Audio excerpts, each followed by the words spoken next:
All right. First of all, really want to thank everybody for being here. It's a Saturday morning, and folks can be elsewhere, but we know that there's change makers in the audience, people that want to be here. Some of our out-of-court students, folks that are not going to go over and really talk about residents, and then other folks like your official union leaders and future union leaders and organizers of all kinds. So it's a good audience. We have a really great program today. I want to first thank the State Center Federation of Teachers for giving us this beautiful space. Give it up to me. Relates to educators, professional educators, you might have seen recently in the last 6 months, this has been the year of the educators. So John over here is the president of the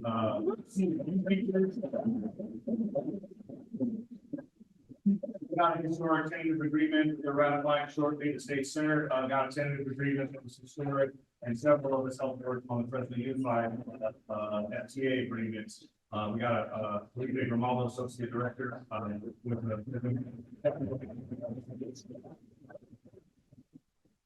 good to be around some good people. This is the first event of what we're calling the Empowerment Institute. This is going to be a year-round curriculum, both educational events like this, and then social events like the Super Bowl party that you all have access to on the third page.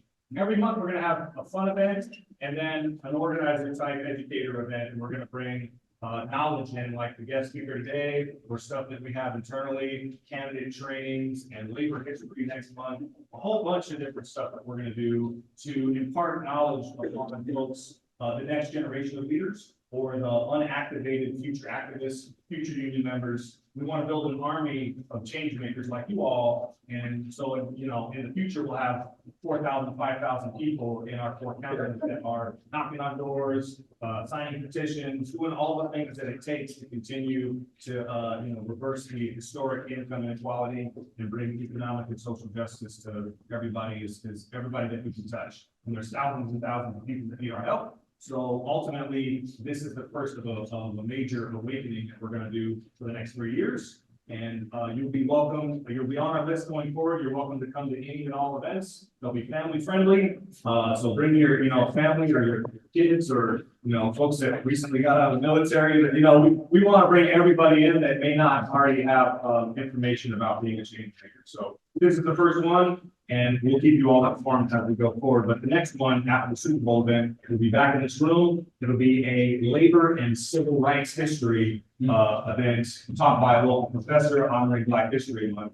And then we think in March we'll do a women's history event as well. And we'll keep you all apprised of all of that. I did want to review the agenda shortly. You can see here that we have 2 halves to our events.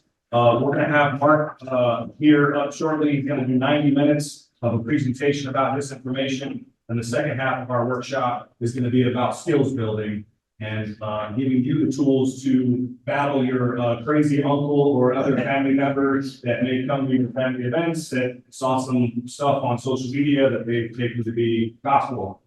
Everybody has been exposed to disinformation, and it's sometimes hard to identify.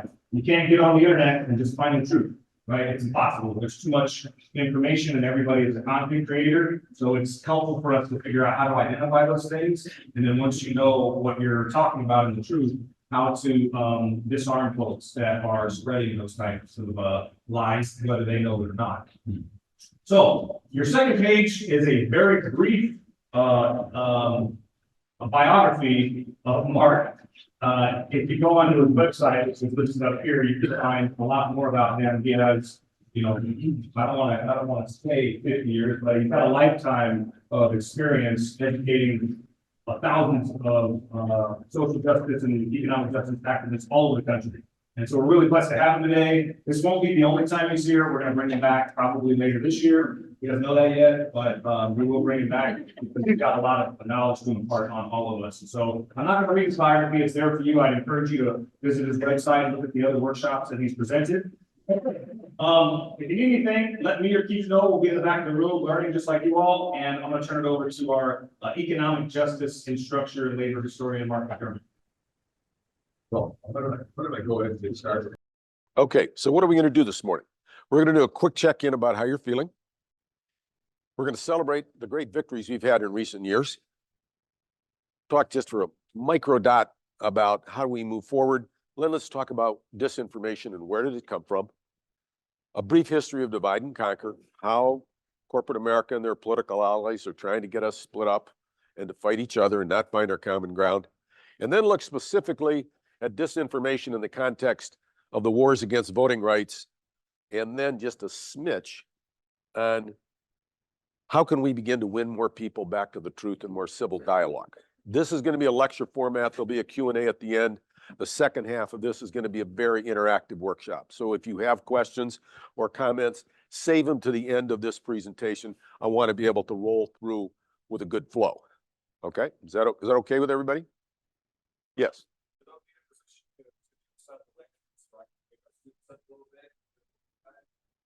Okay. This could get rough. Okay. So, are you concerned about our democracy and the threats to our voting rights and our worker rights? Say yes. I can't hear you. Okay, now I know you've got an outside voice. You can do that again. Are you frustrated by how difficult it is talking to people who bought into that you disagree with about politics or the pandemic or other subjects? Yes. What was that? Okay, we're fully awake. Okay, so we've got common ground right here. You're in the right place. Because if you aren't having a problem with this, there's probably no need to be here. So, simple definitions for this workshop. There are other definitions. These are the ones I'm using. Disinformation is deliberate falsehood spread to deceive. I'm telling you a lie. I know I'm lying. I am spreading disinformation. Okay? If you believe my lie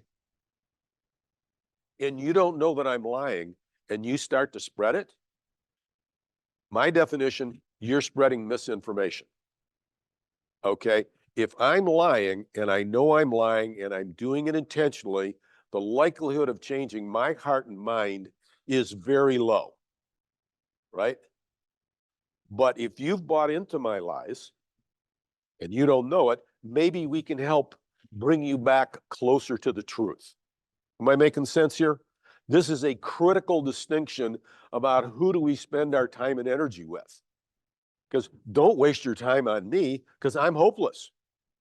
I am an enemy. From my perspective, people who are deliberately spreading these lies are my enemies. The folks who buy them are not. We'll get to that in the second workshop. So how do we move forward? We've got to understand what disinformation is and why it works and how it works, where it came from. We've got to keep expanding and defending our voting rights and making sure that elections are fair. We have to lovingly fight for the truth, and I want to stress the importance of coming from a loving place. Love is not weakness. I don't want us to be coming at this work from a place of hate, because hopefully we can help heal our country and bring us back together as a people. And we have to dial down the anger. Find a way to learn how to disagree without being disagreeable again.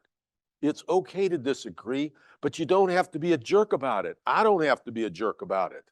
That's sort of becoming the norm. Okay? And then combat the divide and conquer. And thank goodness there is nobody in here with a baseball hat on backwards with sunglasses on the top of their head. I do not trust those people. And you laugh, but what are they really up to?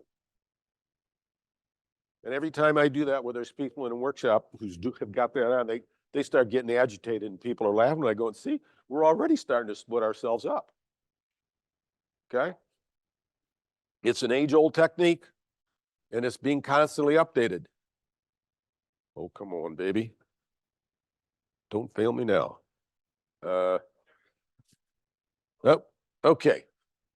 Did it go too forward?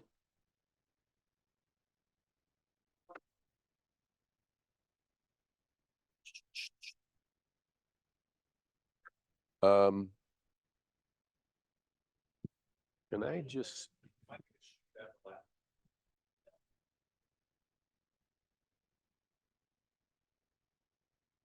Okay. Let's remember what happened in 20 and 22. We had the highest voter turnout in 120 years. Okay, huge effort, highly successful. We elected a pro-union president in Congress. We have not gotten everything we wanted, but it was quite a bit better than what was going on the previous 4 years. We expanded and defended voting rights all over the country. And in many, many states, it was a huge battle. There were 60 lawsuits that were filed claiming that the election was fraudulent or, jimmied in various ways. Every one of those lawsuits were lost. Okay, the statistical likelihood of losing 60 in a row is about 11 trillion to 1. I'm not that mathematically inclined, but I started trying to figure it out, and my brain wasn't big enough. There was an enormous amount of solidarity across the country. It's during pandemic. I didn't go to a battleground state. We were making phone calls. We were donating money. We were writing postcards. We were sending emails, doing what we could. And we won those 2 huge Senate victories in Georgia, which got us a 50-50 split. And then we hung on to the Senate in 2022. So it's not like it's all gloom and doom. So how do we move forward? We got to understand this disinformation. I already talked about this. Boom, boom, we're done with that. Okay, this is an important point. Children are born to love. They must be taught to hate. When a child comes out of the womb, he or she wants to be loved by their mother, by their father, by their siblings, right? They don't come out going, I hate you, I hate you, I hate you, don't touch me. They want to feel nurtured, okay? So love, to me, is the primary driver coming forward. But let's look at how this works when we go the other way. Now, Lindsey Graham, from South Carolina, it's the most least unionized state in the country, incredibly racist and bigoted in all sorts of ways. This is during the re-election campaign of President Obama. We're not generating enough angry white guys to stay in business for the long term. This is straight in our face. I'm an old white guy, okay? I've already admitted this. And I'm looking around the room.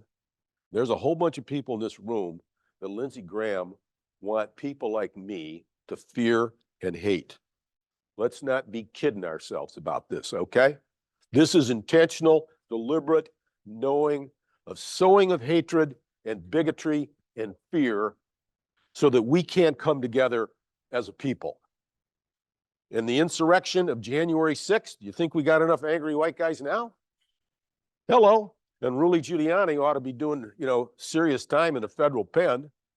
He says, let's have trial by combat. What the hell is this?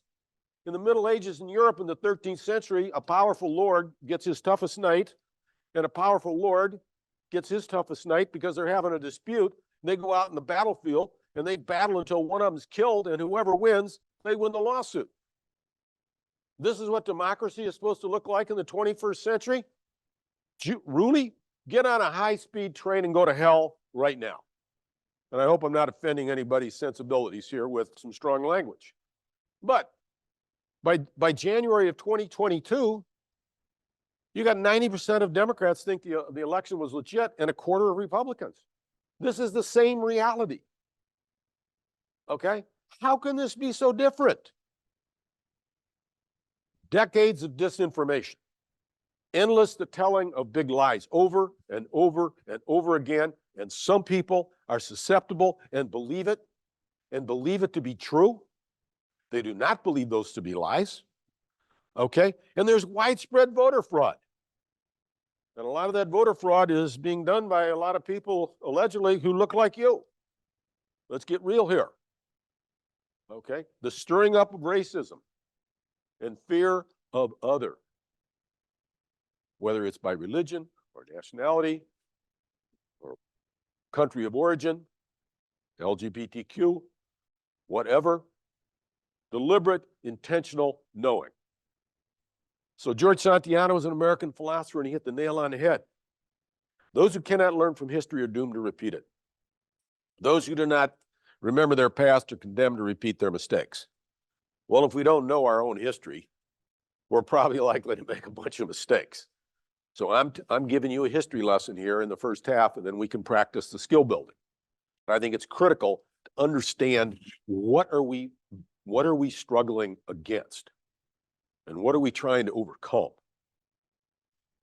So disinformation used to be called propaganda, and the Nazis, obviously, the German Nazis, they wrecked the term propaganda forever. Nobody can put a positive spin on that these days, okay? But what are the goals? Manipulate people through their emotions. Split up the people, like the people with the baseball hats on backwards. It allows maintain the rule of the powerful. It destroys the truth. It makes it hard to figure out what is true. And it undercuts our ability to build a strong labor movement and people's movements and undermines our democracy. Am I making sense so far? I can't hear you. Whoa, just a hostile crowd, or maybe you're just enthusiastic. Okay, so let's talk about mass manipulation of emotions. Now, I don't want to bust anybody's religious or cultural bubbles. I do not believe in Santa Claus or the Easter Bunny. If you do, I respect you. I happen to not do so. But I myself, and I know a lot of other people, tell little kids about Santa Claus and the Easter Bunny, and we know we're not telling them the truth. We are spreading, well, we know it's not true. I mean, at least I know it's not true. So when I'm spreading it, I'm spreading disinformation. Okay, it's harmless in my opinion. Now, maybe it's hurting kids, and child psychologists will inform me, and then I'll change my point of view. Okay, so we've got some, harmless manipulation going on, but then let's get to where we can make some money. In the 1920s, women didn't smoke, basically. And there was a massive campaign by the tobacco industry to convince women that you're hip, you're chic, you're cosmopolitan if you smoke. Pardon me. Oh yeah, millions of them died from cancer. Whatever, even though they knew that smoking would cause cancer. But why not do it? It's good for the bottom line. Okay? This is not a game. There's money to be made and people will die. So let's look at the history and how it works. First of all, you manipulate people's emotions, endlessly telling big lies. You create a big fear and endless enemies. They are out to get you, and I'm going to tell you who they are. Trust me. You know they're out to get us. Who?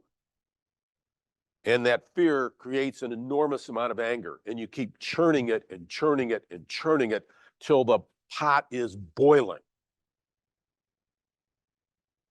You got to discredit key institutions, experts, the press, so that there's nobody to raise their hand and go, that's a lie, that's a lie, that's a lie, that's not true. You have no footnotes, you have no citations, you have no evidence. You keep pounding away, and you try and overwhelm the truth tellers who get up and go, wait a minute, this is not factually correct, and I'll show you why. And then it makes it so difficult to eventually figure out what in the world is going on. I can't make sense out of this. Maybe there's a strong man, and I say strong man, who will explain it and make it safe for me. Okay?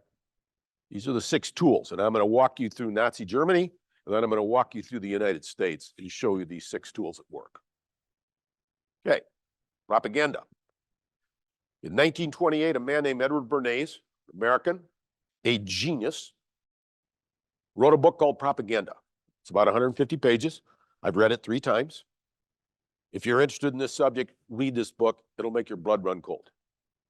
The first sentence in the book: the conscious and intelligent manipulation of the organized habits and opinions of the masses is an important element in a democratic society. The conscious and intelligent manipulation of the habits and opinions. This is straight in our face. Okay, he's the guy who ran the campaign to convince women to smoke cigarettes. Evil genius. Okay, he was the first company in 1926, I think it was, to be what do they call it? A public relations firm on Madison Avenue in New York City. This guy is a genius. the Nazis thought he was a genius, and I agree. And Joseph Goebbels, who was Hitler's minister of propaganda in Germany, if you tell a lie big enough and keep repeating it, people will eventually come to believe it. The truth is the mortal enemy of the lie. Hammer, hammer, hammer, hammer, hammer. It must be true. And if the lie is really big, virtually none of us know anybody in our personal lives who tell huge lies over and over and over again. If they do, we probably don't want to end up being friends with them. And so it's sort of hard to imagine, well, wait a minute, people really do this? Yeah, they do. And they have a system to use. And Goring, who was Hitler's number 2, it's the leaders of the country who determine the policy, and it's always a simple matter to drag the people along. That is easy. All you have to do is tell them they're being attacked. We are under attack. We know this. And if we don't stand together and figure out who they are and crush those people, they will destroy our way of life. Okay? And who was it in Germany? I call this the blame game. This is a quote from, a paraphrase of a quote from Martin Niemöller, a famous German Lutheran theologian who said that the Lutheran Church did not do enough to stand up to Hitler while he lived in Germany under Nazi rule. First they came for the communists, and I didn't say anything because I wasn't a commie. Then the socialists said nothing. Then the trade unionists, nothing. Then the homosexuals, nothing. Then the gypsies, who today are called Roma, nothing. Then the Jews, nothing. And then one day they came for me, and there was no one to stand with me. The lesson of Nazi Germany is solidarity begins when the boot is on somebody else's throat, and we stand up and go, that is wrong. I'm going to stand beside you, and I'm going to say, get your boot off their throat. Do not wait until they finally get to us, wherever we are in that list. Because once they get momentum and get bolder and bolder and bolder, it is harder to stop. And of course, the Jews were forced to wear the yellow star. Well, you can't tell a Jew by looking at him. Well, yeah, but if you're wearing a yellow star, you can. And if you don't wear it, you go to prison, you get tortured, and maybe you're murdered. So there were penalties refusing to comply with, we know who you are. This is a critical point, okay? Using new technology. The new technologies of the 1930s were the radio, the loudspeaker, and airplanes. Okay, radios were expensive. The Nazis mass-produced cheap radios. There aren't very many radio stations. So the masses, the working class, and the middle class, they buy radios. So every night you can turn on the radio. There aren't very many stations. One of them is the Nazi station. And every night you can turn it on and listen to Hitler or any one of the other Nazi spokesmen. And I say men, because they were, okay? And you could have a personal relationship with the speaker. Well, I heard Hitler speak last night, and he told me this. And the night before, I heard Goebbels, and he told me this. But there's no fact checker in this because it's a direct, immediate communication. And then you crush the press so that there's no truth tellers where you can read a newspaper and go, the guy's lying every day, over and over and over and over again. And Speer, who was one of the architects of the German economic miracle, says, we're the first dictatorship which made complete use of all technical means. Through devices such as the radio and loudspeakers, 80 million people were deprived of independent thought. They had a system, but the system conceptually was developed in the United States. Okay? And it worked like a charm. It worked like a nightmare. It worked well. Okay? And then coming back to Goebbels, this is a picture of those huge rallies in Nuremberg where hundreds of thousands of Nazis would assemble. They looked like robots or ants. Maybe you've seen these either in films or in pictures. And Goebbels says propaganda works best when those who are being manipulated are confident they are acting on their own free will. Nobody told me to believe this. I figured it out myself. I'm a free-thinking person. Nobody can tell me what to believe. I've come to my own conclusion. This system works well.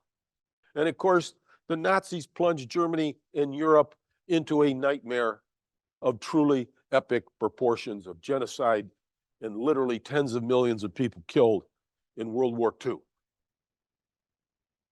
And then, of course, the communists have been doing this, particularly in the Soviet Union, but not the only place.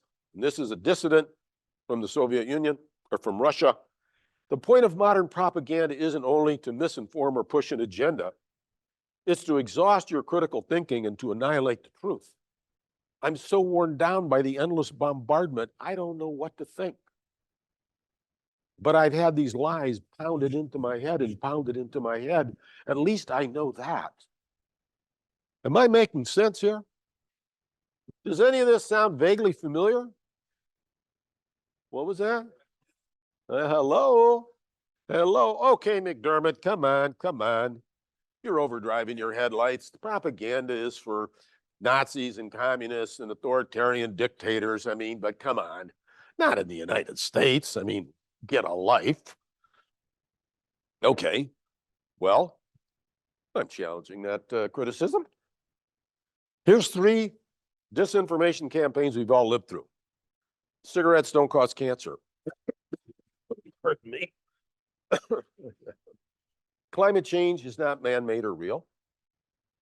And trickle-down economics is good for workers. Okay, so we've at least had 3. Now, if we had more time, we'll do more interactive in the second half. Okay. When we have more time, I ask you to come up with a list. But here we are. This is a list that comes up when you start throwing them up in the audience. Right to work is good. Minimum wage increase is bad for workers. Unions are corrupt. Slavery is good for blacks. Vaccines with nanobots. FEMA concentration camps. Obama's born in Kenya, and goes on and on and on and on. I have a list of 45 of these at home that have been generated out of my workshops, but I didn't want to have 3 pages or the font so small you couldn't read them. You getting the point here? We swim in an ocean of disinformation. We cannot stop disinformation. We can't make it go away, but we can learn how to more effectively swim in this ocean and begin to push back more effectively and defeat its influence on people that we know. That's why I'm doing this, not just to go, this guy's so depressing. What in the world were you thinking, Dylan, bringing me here? Ay, ay, ay. Okay, so let's look at this divide and conquer. W.B. Du Bois is one of the founders of the National Association for the Advancement of Colored Peoples, the NAACP, and he says, probably the greatest and most effective effort toward interracial understanding among the working masses has come through the trade unions. He says this in the late 1940s. This is at a time when there's still 20 unions in the United States that will not allow African Americans to be members. So he wasn't given the entire labor movement a clean bill of health, but he was saying, in aggregate, the part of the labor movement that is inviting people of color in, and immigrants in, and women in, is a driving force in trying to build a more tolerant and just and equitable country. And here's the alternative view from corporate America. This is Vance Muse, who's the founder of the Right to Work movement. And I'm going to read this. It is extremely disgusting, but I think it needs to be said out loud. From now on, white women and white men will be forced into organizations with black African apes whom they will have to call brother or lose their jobs. There is nothing vague about this at all. Not only is it profoundly racist, but he has studied the history, because in the 1930s, the unity that's getting built that Brother Du Bois is talking about, he sees we have to stop that in its tracks and figure out a way to split up white workers to see workers of color as their enemy again. Am I making sense here? So just because we gain ground doesn't mean we can't go backwards. And powerful, well-funded forces have a strategy in mind. How are we going to do this? Okay, boom, we're in a time machine. It's the 1960s. I'm old enough to have gotten involved in this toward the end because I'm born in '49.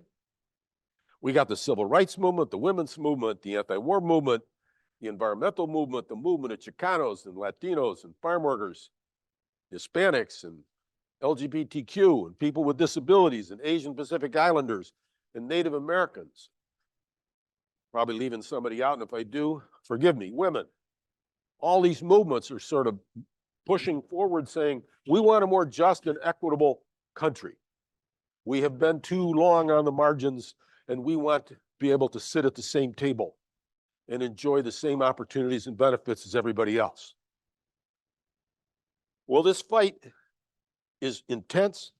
These are the three young brothers who were murdered in Philadelphia, Mississippi in 1964, trying to register African-American sisters and brothers and siblings to vote. Okay. I'm 15 years old and I'm listening to the radio and I'm hearing they found these guys buried in a dam. I'm incredibly upset, even though I'm in a racist neighborhood and I'm trying to get my parents to explain, what is this? And they were simple people, and what they said was, they're sinning against God because God loves Negroes and we love God, therefore we're supposed to love Negroes, the language of the day. They didn't have some sophisticated analysis, but they knew that we aren't supposed to hate people unless they do really mean things. But just because of who you are, they're not our enemy. And when we won the Voting Rights Act opens up the door. And if you look at this, in 1965, 7% of blacks were voting in Mississippi, and 2 years later, it is 60%. Do you think they wanted to vote for the previous 90 years? Oh, yes, they did. But it was legally taken away with the Supreme Court saying it is okay. Let's put the blame, part of the blame where it belongs, on the Supreme Court. And by 2012, it's 90%. Well, we got to roll that back because they're voting the wrong way, depending on your point of view. Obviously, I'm being sarcastic when I say these things. Okay, so now let's roll it up into the United States. Richard Nixon, who is not a friend, not one of my heroes, in 1970, one of his advisors said, voters are basically lazy. Reason requires a high degree of discipline. The emotions are more easily aroused. Joseph Goebbels, to the control room. Can we have a conversation? How do we do this, bro? Okay. Am I making sense here? Okay. And Spiro Agnew, who was Nixon's vice president, this is another bottom feeder, convicted felon. Dividing the American people has been my main contribution to the national political scene since assuming the office of vice president. This is called straight in our face. I'm coming right at you, sucker. And if you want to pretend like I'm not doing it to you, fine. I'm going to run right over you, dude. And everybody in this room. And if we're ignorant of this, it's more likely they can pull this off. So I believe this history is empowering and critical for us to understand what in the world is happening today. And here's another lowlife, Paul Weyrich, Heritage Foundation, which is funded, by billionaire dollars. I don't want everybody to vote. Our leverage in the elections quite candidly goes up as the voting populace goes down. So let's make it harder for people to vote. Our people will turn out, we'll win the elections, and then we're going to ram it to you. This is profoundly undemocratic. I mean, small d democratic. Don't we want a democracy where everybody registers to vote? Everybody studies the candidates, their records, what they've said, go to the polls, vote, and then hold them accountable. And if they don't do their job, fire them at the next election. That's the foundation of American democracy. And we've got these powerful forces that say, we don't want so many people voting. Oh, they're voting the wrong way. Oh, yeah. It's a plan. This is not accidental. And so here we are. The Civil Rights Act said if a state or a local government has a history of systematically discrimination against African Americans in voting, if you want to change your voting laws, you have to get approval from the Department of Justice before you implement the law. Okay, it's like being on permanent probation because you're a chronic criminal, and you got to talk to your parole officer or probation officer before you change what you're doing. Am I making sense here? Okay, yeah. So in a 25-year period, the Department of Justice blocked over 700 proposed changes. 700. That's 24 a year on average for 25 years in a row. And the Republican-controlled Congress, and I stress Republican-controlled Congress in 2006, said a majority were calculated decisions to keep minority voters from fully participating in the political process. Wow. The forces that want to cripple our democracy and strip our voting rights are determined, and they are relentless. And if we are ignorant of those facts, it is to our great harm. Am I making sense here? Does this piss anybody off yet? I can't hear you. Whoa, whoa, whoa, calm down. You're getting carried away. Okay, so now let's get into some details. Trump didn't invent this lying about widespread voter fraud. He's just taken it to a new level. So in 2001, when Bush lost the popular vote, but won, by one electoral vote, in what I believe is a stolen election by the Supreme Court, but that's another story, Ashcroft, who is the U.S. Attorney General, says votes have been bought, voters intimidated, and ballot boxes stuffed. Okay? Direct quote. He is the most powerful law enforcement official in the United States. He has the power of the Department of Justice. Do you remember the thousands of prosecutions and the thousands of people who were convicted and put in prison because of this illegal voting stuff? Do you remember this? No, because he never prosecuted people.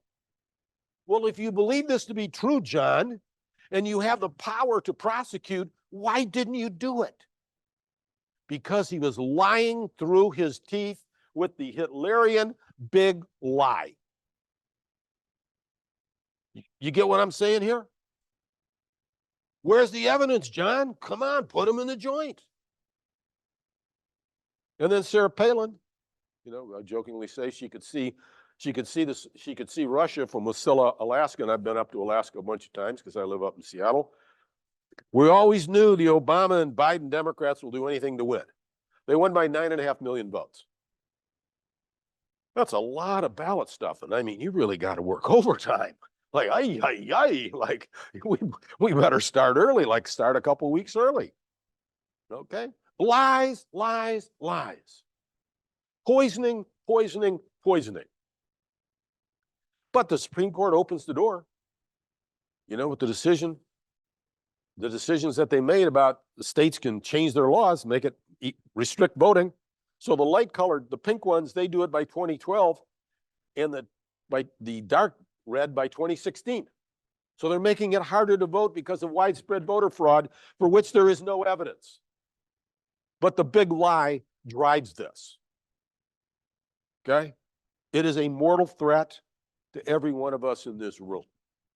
If we believe in democracy and believe that the people should be able to express their will fairly in elections, to elect people to lead our local governments, state governments, and federal government. So let's look at the disinformation wars of today. Steve Bannon. Steve, we need to get you a ticket on that high-speed train and, load you on with some of these other dudes. Mass manipulation. The Democrats don't matter. The real opposition is the media. And the way to deal with them is to flood the zone with shit. This is a direct quote. I'm not making this up. You can check my footnotes. And if I made a mistake, I will apologize to Dylan and your entire council. Okay? Flood the zone with shit. Wow. This guy's advising the president of the United States about how to run a democracy. And then here comes the big lie. I won the popular vote, except for millions of people who voted illegally. And a lot of those illegal voters look like you people. Hello.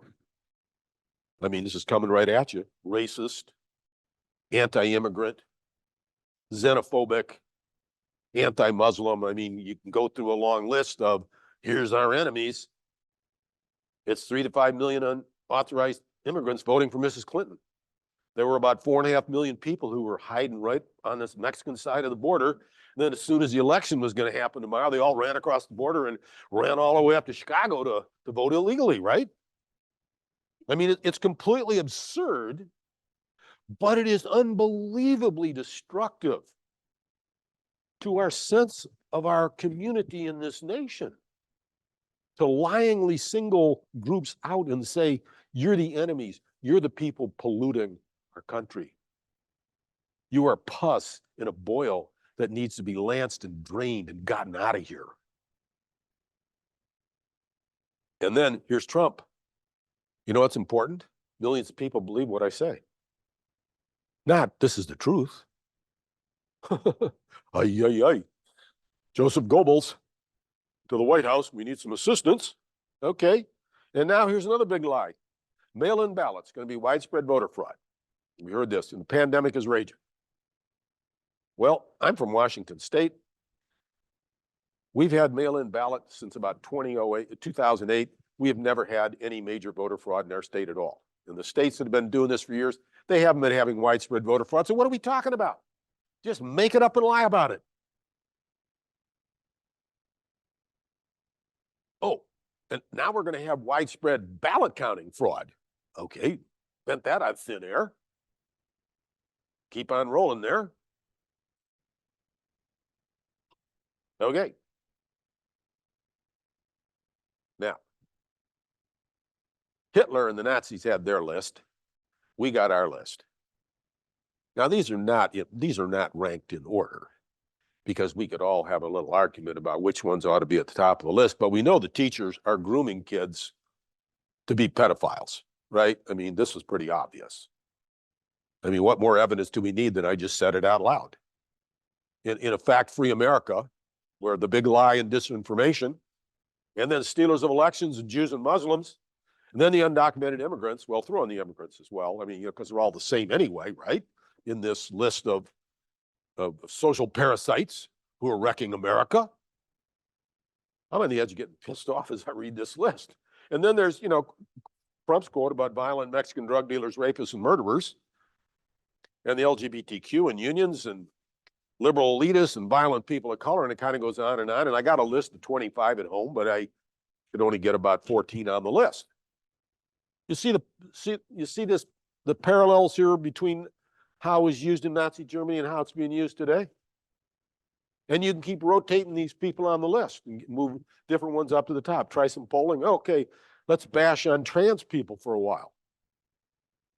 And if that doesn't work, then let's roll back the undocumented immigrants or the refugees coming from Venezuela or wherever, and say they're the people who are wrecking the deal. And now here's the endless anger. This is right outside where they were counting the ballots in Phoenix. Can you imagine? You're trying to do your job and you got 250 people out there with semi-automatic weapons. Ay, ay, ay. What am I doing this for? I mean, I might get killed if these people go nuts and start shooting. Is this what democracy is supposed to look like? Stirring up this anger, hatred, divide and conquer, endless. And then we got to discredit the press and key institutions and experts so that there's nobody who can stand up and go, that's a lie, and I can prove it. Okay? And Rush Limbaugh, not one of my favorite, well, he's probably in one of the top 5 on the bottom feeder list. The 4 corners of deceit: government, higher education, science, and the media. Well, if you can't trust any of them, who are you supposed to depend on? You better have a strong man. And by the way, I am in an institution of higher education, and this place is a pit of lying vipers. I mean, I got to just speak the truth. I feel uncomfortable being here, but I'm willing to do it anyway. Obviously, I'm joking, but there are people who are thinking and saying that and trying to make sure you don't believe any of your professors. okay, because they're filling your minds with rotten garbage. And then the use of new technology. Radio was the 1930s. Twitter became the #1 tool, Facebook and some of the other social media. But if you look at this graph here, by 2020, Mr. Trump was doing 1,000 tweets a month. That's 30 a day. Now, if a tweet takes 3 minutes, maybe let's say it takes 4 minutes. Okay, that's 120 minutes. That's 2 hours. And then if you spent 4 minutes thinking about it before you typed it, that would take 8 minutes. That would be 4 hours of your 8-hour workday on Twitter. There was a pandemic going on. Like, could you pay attention a little bit? People are dying everywhere and living in real fear of dying. And then, I always like to use quotes of people because I don't like to make it up. And by the way, I'm going to give these 2 PowerPoints to the council so all of you can just get a copy or give me your business card and I'll send you a Dropbox. You can take all the pictures you want, use it any way you want. Just give me credit. It's not copyrighted. So here's press. This is Leslie Stahl from CBS News. And she asked him after he wins the election, why do you keep beating up on us? You won. And this was a true statement. I think he truly meant this. You know why I do it? I do it to discredit you all and demean you all so that when you write negative stories about me, no one will believe you. Whoa. In your face. Okay? So you destroy the credibility of the people who are at least attempting. They're not perfect. These institutions are not perfect. Experts make mistakes. Fact checkers make mistakes, but at least they're working at trying to figure out what the truth is. Okay? But make sure you won't believe anybody. We need a strong leader. Pomerantsev is a Russian dissident, expert in disinformation and propaganda. The goal isn't to sell an ideology or a vision of the future. Instead, it is to convince people that the truth is unknowable, so you need to follow a strong leader. This has been true in Nazi Germany, in communist Soviet Union, and in the United States. It is an all-purpose system that can be adapted to different political and economic environments, and it works extremely well. And I would argue if we don't understand the system we are combating, we will lose. Because so many of the people who have bought into these lies are not bad people, but they are believing lies. Doesn't make them evil, doesn't make them wicked. And I believe that many of them can be won back patiently if we are more effective and strategic about how we do this. And then annihilate the truth. By January 6th, 147 members of Congress voted to overturn the election because it was stolen with no evidence to back this up. Okay? The battle goes on. We won those hugely important elections very narrowly in Georgia. I was sending money down there and telling everybody I know, make phone calls and do what you can. We weren't going down there because we were still worried about COVID. But here we are in Georgia, 3 months after that election. They made it illegal to give people food or water while they're waiting in line to vote. Now imagine you're a 90-year-old black woman who walked on the civil rights picket lines of the 1960s to win the right to vote. And you're standing in line in the primary, and it's hot out there, and you forgot your water bottle, and you forgot your lunch. And you're standing in a line that's 3 blocks long, and you're hot, and you're hungry. And I walk up and go, ma'am, would you like a bottle of water? Well, thank you, young man, whatever. Thank you, sir. Whatever. Okay, she's older than me. Okay, so she was flattering me. Okay, would you like a bottle of water, ma'am? Well, thank you. I could be arrested and go to jail for doing that because I'm trying to buy her vote. What is the purpose of this? To intimidate people and go, you be careful, because we may prosecute you, and you may get a lawyer and win, but it may cost you $5,000. Gulp. And you see it happening to you, all your friends start going, well, wait a minute, let's just kind of back away here a little bit, because, man, I can't afford this, and I might lose. And then Mr. DeSantis, who I will acknowledge is the governor of Florida, he pushed through the legislature that they created an election police force that reports directly to his office. There were 11 million votes cast in 2020. There were 4 people who were arrested for trying to vote twice. Now, this is a massive crime wave. Okay, this is 1 for every 3 million votes. Wait a minute, I overstated it. 2.75 million. Okay, I should have been accurate. Okay, what if it was 8? Oh my God, the sky is falling. Okay, stir it up, stir it up, stir it up, stir it up. Lie, lie, lie, lie.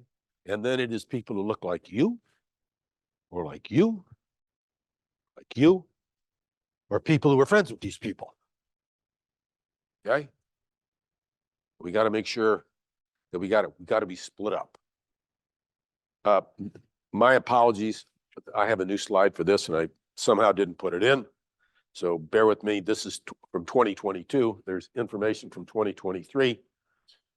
There are more states right now that are passing laws to expand voting than ones that are voting to restrict. Okay. But some of the key battleground states, it's very dicey. And I say, we got to get active.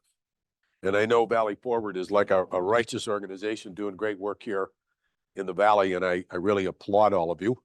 That's why I'm going to be donating money to help your organization. Keep moving forward. Our enemies, the deliberate spreaders of disinformation, are not going to stop. But I argue we can beat them, because I believe the truth will ultimately triumph over the lies, but only if we, the people, make it so.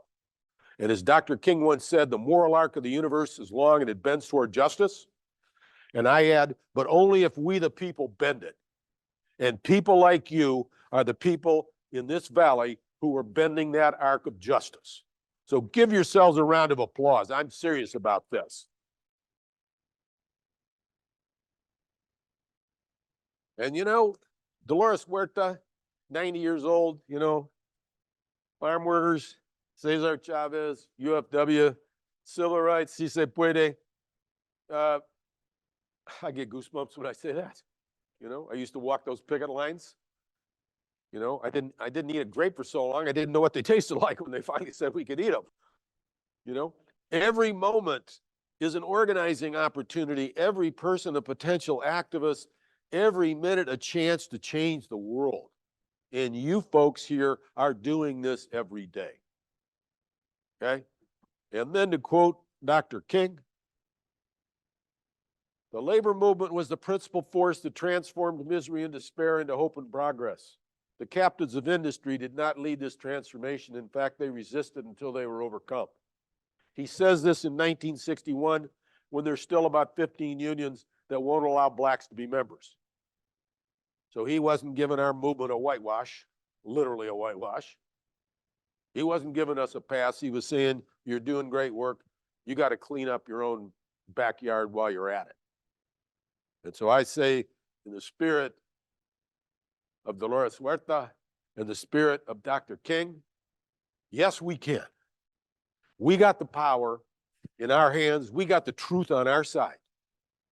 And the more skilled we are in learning how to combat disinformation and sharing with others and helping them better understand how to do this work, which is the second half of this workshop, we will prevail and we will bend that moral arc of the universe. Why don't we take a few questions and comments, and then we'll take a break, and then we'll roll into the workshop. Let me ask this question. I'm not looking for a round of applause, but I wouldn't mind if I got one, but don't start. I am shameless. It's not my fault, it's genetic.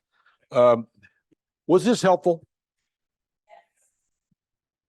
Okay, then I might ask the question, why was it helpful? Because you've already admitted it was helpful. Trick question there. Yes.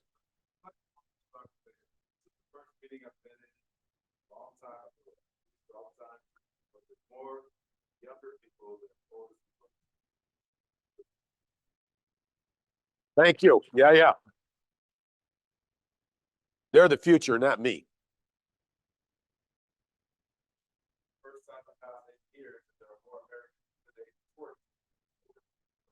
Okay.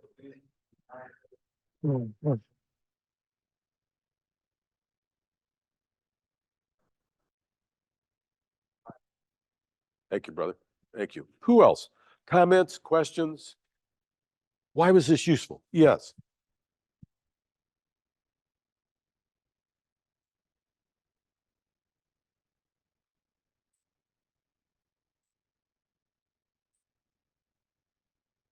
Can you pump up the volume? Loud voice. I know you can do it. Oh, just a quick reminder on the world we're living in today and then in the past as well, some mistakes that we've made. So, great reminder, learning from the mistakes of the past. Let's not make them again. Is that fair? How about, And I just want to comment too, this is good for us, especially it really warms my heart to see so many, not only young people, not only young people, but people of color. And to get an understanding of the tactics that they use to divide us.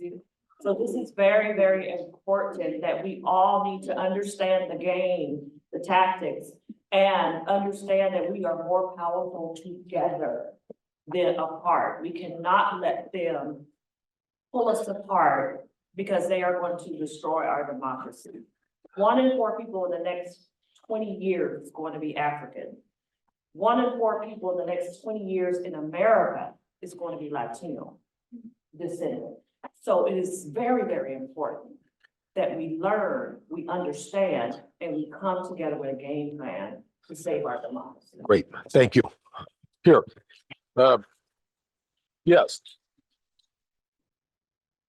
For me, a lot of this, all of a sudden stuff, like, you see it, you're like, yeah, that sounds familiar, but you weren't necessarily sure how to articulate what it is that you were saying, so it's nice that it was a nice walkthrough framework of and seeing it side by side, and knowing what these tactics were, understanding it, and knowing how to frame those arguments going forward. So sometimes just knowing what it is, you have a vague sense of what it is that's happening, but being able to now name it, articulate it was a really nice Great. tool to have. Thank you.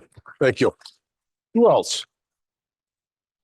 How about the, I don't need it. oh, I just wanted to say, that, I like what he's saying, we gotta remember and learn from our lessons from yesterday and do better tomorrow. But also I loved your comment where you said, you can't change somebody's mind in 15 minutes. And that's very important because when Obama was running in the first election, SEIU sent us and we went to Reno. And a handful of us went to Carson City. I wasn't familiar with Carson City. But we went there and we knocked on the doors and we were leaving leaflets under the rugs and stuff, We got to this one house and this guy came out with a 12-gauge shotgun and clocked it, And I told the guy that was gonna say, you know what? It's not that serious. We definitely ain't gonna change his mind. Let's just keep moving forward. So be very careful. And I love that comment. You can't change somebody in 15 because you can't. Right. But we gotta do better for tomorrow. thank you. Thank you. Who else? Other comments? Yes. I would say, I just really appreciate, what I really appreciate about the talk today, the presentation was it felt like the gaslight was being let, the gas was being let out of the room. Like I wasn't being gaslit by all of the bad information on Twitter or Facebook or those sources. I actually have factual information to me, it actually has weight to it. So it was a nice reminder and a touchstone that we are working and striving towards a common goal and a shared democracy. So yeah, thank you for sharing the factual truthful information. Okay, thank you, thank you. Who else? The sister here? I don't need a mic. I was just gonna say that, sorry. I was just gonna say that I think it's very important for us to remember our history. You know, we hear, you know, the analogy, you know, in order for you to know where you're going, you need to know your history. And knowing, like, I grew up in the public system, a lot of stuff from my culture was definitely like left out of the books. And I didn't learn about my culture until I went to undergrad school, until I went to Santa Cruz. And I felt embarrassed, you know, because I was like, why is this not being talked about? Like, this really does matter. And so that's kind of where my passion, you know, started for like social justice and educating younger people and teenagers. You know, there's more than to just social media that's private. We need to know the history. And there's different ways that it has been great. It could be so people from different ages and cultures can like get this information and not feel like it's boring, black and white. But I just think it's super important to reflect back on our history, because you talked about some of the historical figures, you know, MLK, you're talking about, you know, the Dolores Huerta, she's very much still alive. She's still fighting for basic, you know, rights, just like she did in the 70s or 60s. So that tells you something, right? And so I think somebody said over here about combating disinformation. That's every like local election, primary election, like all the time. There's like misinformation online or even in the media. And so for those that actually, I don't want to say care, but that are willing to do their research and have that conversation. You know, it's important to have those conversations, especially with our younger generation, for them to understand and to have an appreciation of the people that came before us. And understand, you know, where we're going as like a local community and also as a nation. So I do appreciate you highlighting that, but the work, there's still so much work to be done, believe it or not. And that's why I'm here, and that's why I continue to educate people around me about, you know, what's really going on. It's not about just clarifying disinformation, but also telling them facts about the candidates, local Great. candidates. Thank you, thank you. How about, thank you. I can't, would you like a microphone? So I just want to add, I'm the first generation that was born in the United States. And it's important for us, people Mexicanos, to learn this information, to read and get this information. Because it has been said, in the media, they only give you what they want us to know. They want us as people. They don't inform us. It's up to our generation to get this information to our folks and to inform our, in this case, my kids, and keep them informed, keep them with that hunger of going and do your research. Don't only go with what others say, but there's probably this for a reason. And it's important for us to come and get information and not only keep it for ourselves, but also spread it, because the community needs to get involved. Community needs to know that the information that sometimes is just given out in the media, on social media, anywhere, is just a part of what is being said. But there's more to it. Thank you. Two sides, but at the end of the day, they choose, it's up to them. Yes. And we are here just to inform them. And me as a bilingual, it is important for my community to know this in Spanish, English, whatever the language might be, because they all have to be informed. Great, thank you. You raised an important point. And one of the things that I say in a lot of my workshops, and I say it politely to people, is, why do you think you know what you're talking about? Not in a hostile or confrontive kind of way, but really kind of pushing people gently and going, well, you just said that, okay. Why do you think that? And what's your evidence and where did you get it? And that the media advisor of Nixon says, you know, voters are basically lazy. It's easier to stir up their emotions, and it takes work to kind of go, well, these are the sources of information I'm using, and here's the ones I'm using, and here's why. Because I've done a little bit of work, or I've talked with people who've looked at it more deeply. So maybe one more comment, and then we'll take a, yes. I want to say this, and in particular relationship to our young folks that are on the tours today. When I first got into the labor movement, I was hired at the college, and you know, that was 14 years ago. And the grand majority of the people that I was working with were like 15 to 20 years older than me. It was a generational shift at the time. And my mentor and all of the people on our executive board were old and white. And while they were doing the right thing and working for the movement, you know, they were still in a mindset where they might make, there was a majority of men in the room. They might make jokes that were, that they thought were funny, but folks that are our generation, women, people of color would not think it's funny. And they didn't mean them in mean-spirited ways, but I didn't know for the first 4 or 5 years when I was working at this job that I was on the right team. I didn't know that the labor movement was founded in truth. I mean, my dad was a union leader. I kind of had a brief understanding, but we bring in folks for Valley Forward every semester, and some of you go on beyond 1 semester, and you learn about it over time, you know what you're talking about. That this workshop and the many of the trainings I've been to give you a foundation in truth, that you know that when we are asking you to carry forward a message, that you're not just working for a team that you don't understand.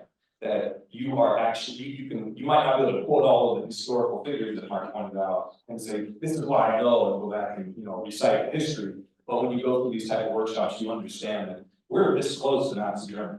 We are right on the edge. And the labor movement is the only organized force to fight back against corporate greed and the rich people in America that want all of us to be quiet and go along with their laws. So this is, I think the helpful thing I'm trying to point out is these type of events and the reason that we have here today, is so you have a foundation of truth. So when you're knocking on doors, you know that you're carrying for the right message to help all of the folks in the communities that we talk about.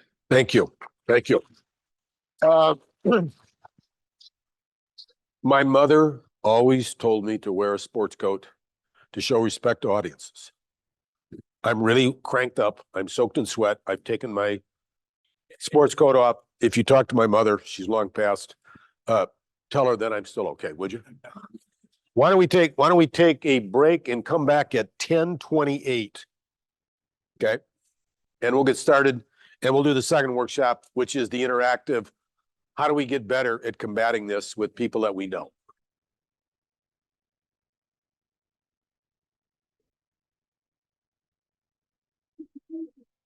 So why don't we come back together, clap once so you can hear my voice, clap twice so you can hear my voice, pass $20 forward so you can hear my voice. Follow instructions carefully now, very carefully. Okay, we're not going to be able to have all the groups report out, but we're going to collect these forms at the end. And I'm going to make a copy of it and, you know, give it to Dylan so that you folks have a sense of what everybody came up with. So your comments, even if they may not be shared with the whole group, are going to get shared in a different form. So who'd like to go first and report out 3 things that work and 3 things that don't work? And be quick, you know, about it, you know, short comments. And Brenda is going to be writing things up on the sheet. So what works? I think for what works would be finding common ground with one another. Common ground, not making yourself to be the enemy, and to relate with one another and understand each other. Yes. What doesn't work is insulting and agitating one another. Having counter arguments with one another, like saying they're wrong no matter what, and making them out to be the bad person, the enemy, you know, the villain. You're saying don't call them a moron and stupid, how could any human being come up with that idea? That sort of capture the whole negative. Okay, thank you. Let's give it up for this group.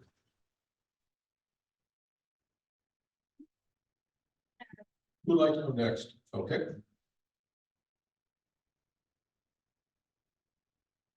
What works? Try to maintain composure and demeanor. Stay on topic, reel back into the conversation. Stay on topic. Listen and understand and give your perspective, but have an opening to listen to what they have to say as well. Be open to their point of view. Yes, you use the word we when you have a conversation. Well, let me just ask, are we going too fast? Maybe two people could be writing at once. Well, we'll pass the sheets up there so they can write it. Okay, well, maybe two people could be writing and, so what doesn't work? Don't be confrontational, no need to get angry. Don't negate. Don't be angry.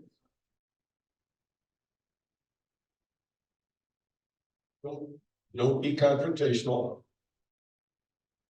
Don't negate what people say. It causes issues. Negate what people say, so don't contradict again what you were saying. Don't contradict. Just put contradiction. No name calling. Hold on. So yeah, don't call people ignorant. Thank you. Okay, so if we're going too fast, so it's hard for you to write, it's okay for you to tell us to slow down. Okay? Would you like to go next? You don't need a mic. Okay, So what works is giving back, okay, just a second. Use facts. ask questions. Ask questions. Similar to what they're saying, listen to them, listen to be heard. And then stay positive, and, you know, and be positive, because you don't know what the outcome is. What doesn't work, is one of my Stay biggest, positive, stay positive, okay, go ahead. what doesn't work for me is when you don't have enough. And then you're like, you bring like the deer with their head, like, how do I get myself out of this? And just FYI, for those that sometimes somebody at the door comes at you and you don't know how to respond. A good question would be like, acknowledge the mistake, that's a good question, you know, I wonder how that works too, you know, I have encourage you to reach out to this candidate, or maybe, you know, give them something, you know, to fall back on, because I don't know, and then that's the turn. And another one that doesn't, I think somebody said it, don't insult people. Oh, okay, my bad. Okay. Have we missed, of the three groups that are reported, have we missed writing down any points that you made? Yes? What were they? Or you want to go next? Debating online, debating offline. So, okay, so don't. Debating online. Do meet people over a meal. Establish the common ground. So face to face, right in common ground, break bread. Yeah, break bread. Break bread. Okay, so break bread is a positive. We talked about an approach called felt found feel, which is when you hear somebody express something, you could say, I used to feel that and I felt that way, then I found this out, and now I feel this way. So specifically on the ground. So feel, found, felt, found, feel. Okay, okay. Any other reference? We already mentioned giving Doesn't want living defensive. Okay. And being confrontational. Is that fair?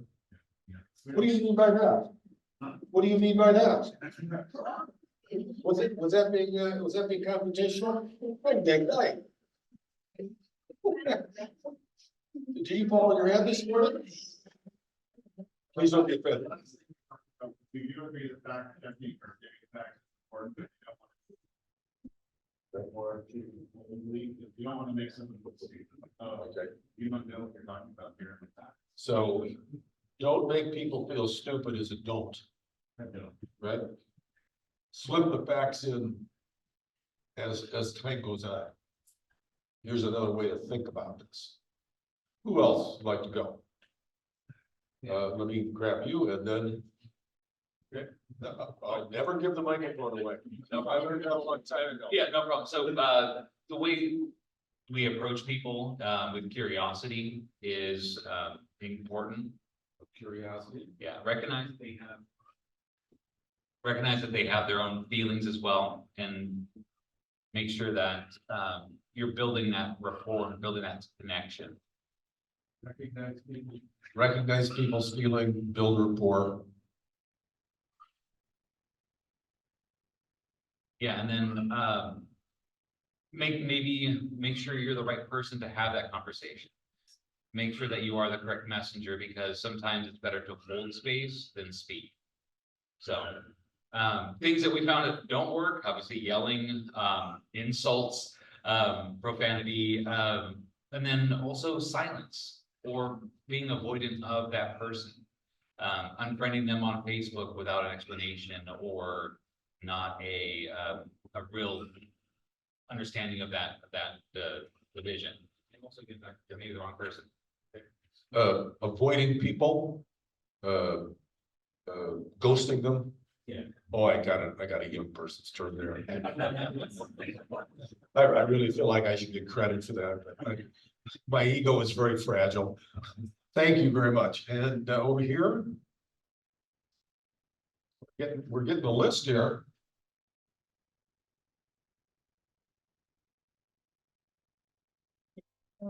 So I'd say another point that does not work is doing the work because you're told to, instead of genuinely being interested in promoting the idea that you're trying to, convince or get, other person to understand. It's also because over time, you will run out of the energy and sources, I would say, for that matter, to talk about it, because you are not genuinely interested, from within, and you're told to myself. So engage from a genuine place. Is that fair? Okay. Yes. What else? Those bricks, I'd say it's pretty much what has been mentioned. Yeah, explaining with facts and crucial evidence, and making one like the other person empathetic by making them understand one's own, by stating experiences and animals. Yeah, So that. humanizing yourself and making yourself authentic by sharing, well, this is who I am. Okay, what does So, like I mentioned, what doesn't work is not having your own sort of genuine perspective. So something that might be, I would say, not exactly plagiarized, but something that is not genuinely coming from you. I think that's one thing that cannot work, and not actively listening to the other person, and not having the intention of genuinely hearing them. So not listening and not willing to really hear them out. Okay, is that fair? So thank you. Let's give it up for this table. Let's give it up for that. Okay, so let me see if I can summarize this, and if I don't get it right. So what works? Finding common ground, stay on topic, try and understand people, use facts in a way that is constructive, ask questions, draw people out, stay positive, meet people face to face. It's a lot easier body language and, tone of voice when you're talking to somebody. Breaking bread, having a meal with people sort of deepens an understanding and usually sort of welcomes people in more. Feel. I used to feel this way. I learned some new information. I now feel this way. Sort of demonstrating that you're willing to change your own point of view, so that you're not a rigid automaton that I got it all figured out and always have. Approach with curiosity. And then recognize people's feelings, so they get a sense of you care about them. Build rapport, another sense of that, of trying to build common ground. Being the correct messenger, maybe somebody else would be more effective talking to this person than you might be. And being willing to then sort of back up and go, well, maybe you should talk to Jose or Juan or Juana or Joe or whomever. Explain facts in a way that doesn't feel like you're cramming them down their throat. Be empathetic. and humanize yourself by revealing in part, stories about yourself and being authentic. Is that fair? Did we generally capture what people said? Okay, now let's look at what doesn't work. Being insulting, agitating people, making them out to be the bad person, making them feel stupid, yelling, profanity. Boy, you're taking the fun out of this. Just, ghosting them, being silent, avoiding them, not actively listening, being angry, confrontational. Excuse me, but let me butt in here real quick with contradictions. Saying I don't know, don't insult people, don't debate online, particularly flamethrowing, don't get defensive. And you should be genuine, so don't be disingenuous. Did we correctly capture what doesn't work? Gotta say yes if that's the case. Yeah. Okay, now the moment of truth. Okay, how many of you have done any of these doesn't work? Let's be honest here and raise your hands if it's really true. Come on, you can get your hand up off the table, so it's above your shoulder so we can actually look around the room. Okay, we have a overwhelming majority of people who have admitted that they've done stuff that doesn't work. Okay, now that you know that it doesn't work, rule number one, never do any of this ever again. Okay, if you don't get anything else out of this workshop other than this, knock this crap off. It doesn't work and we've already admitted it and established it. Is that fair? Gotta say yes if you agree. Yeah. Okay. And if you find yourself still doing this, ask yourself the question, why am I still doing this? And I've had people say, because I'm angry and I want to verbally beat them up. And I go, okay, I get it. But if you need to go verbally beat somebody up, I guess, okay, go ahead and do it. But you're clearly not trying to improve the situation or win people over. So at least be honest about what you're really up to. And I know I meet people that I just want to verbally just beat under the table. But I have to get a choke chain around my throat, got to drag myself off to kind of go. Start over, okay? So knock the don'ts off and do what works. Okay, I'm just starting. Is that fair? Is this being helpful so far? Yeah. Gotta say yes, if it's true. Yes. Okay, thank you. You can sit down and we'll ask you to help a second time around. Okay, now I want to share some additional ideas that might be helpful in terms of improving the work that you're already doing, because what we have determined so far, there's a lot of expertise in this room already. Okay, it's not like we're starting from, we don't have any idea what to do at all. Okay, this is about getting better at what we do and cutting down on the frequency that we do stuff that doesn't work.